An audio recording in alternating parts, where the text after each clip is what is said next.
I hear there's records to be set. Okay, let's get straight into it with Ben Painter. Ben, how are you, friend? So good. How are you, Leo? Nice to see you. Yeah, you too. Good, man. Look, tell us. For anyone who doesn't know you, how did you get into short-term rentals? Basically, I have a background in traditional property. Wanted to kind of move into the more startup scene of property. I was interviewing around short-term rental companies, and then I met someone who had a short-term rental company called Dromore as a passive income stream, essentially for their dinners.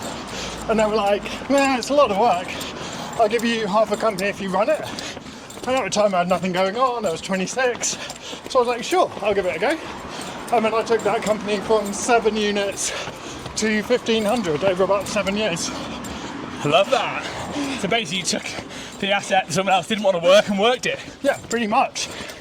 I love that. Tell us, if you weren't in SDR, what would you be doing? So I have two passions in life, which are basically property and cars. So I think in all likelihood I'd still be doing something in property, but part of me likes to think I'd be doing something a bit more exciting in cars or motorsport. But that does require talent, Leo. You've got a bit of the Jensen button about you, actually. Oh, thanks. Yeah, I'm seeing that. Not on the racetrack though. What are you working on at the moment? Really exciting project at the moment called Out to Sarah.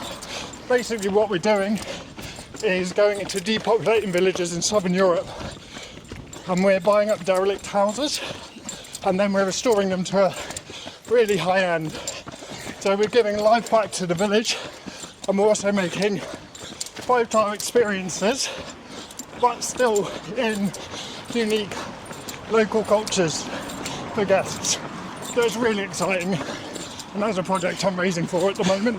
I love it. So it's anti this idea of a resort keeping you behind closed doors. Yeah, completely. I want you to be in the culture, in the place that you're visiting, rather than a nod to it.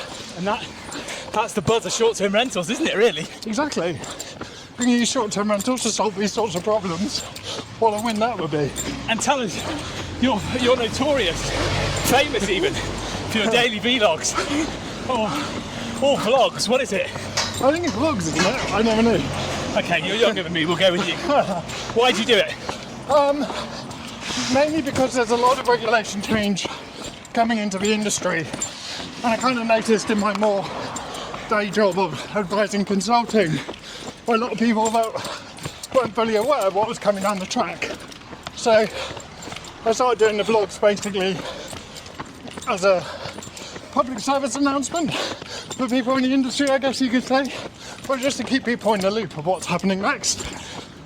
He's a BBC man at heart, isn't he? Yeah. I love that. Public service, short-term rental broadcasting. Exactly.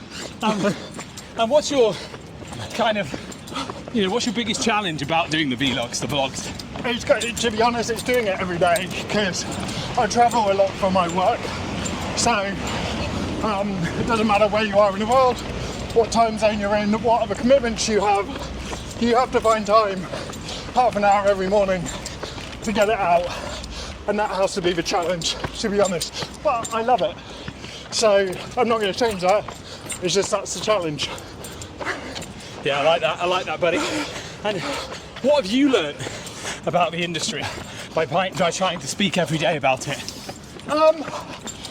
It's one of those things where you're reporting on stuff that you find yourself that you have no idea about. Like, I wouldn't have known about regulation changes in Poland, for example. That just would not cross my radar.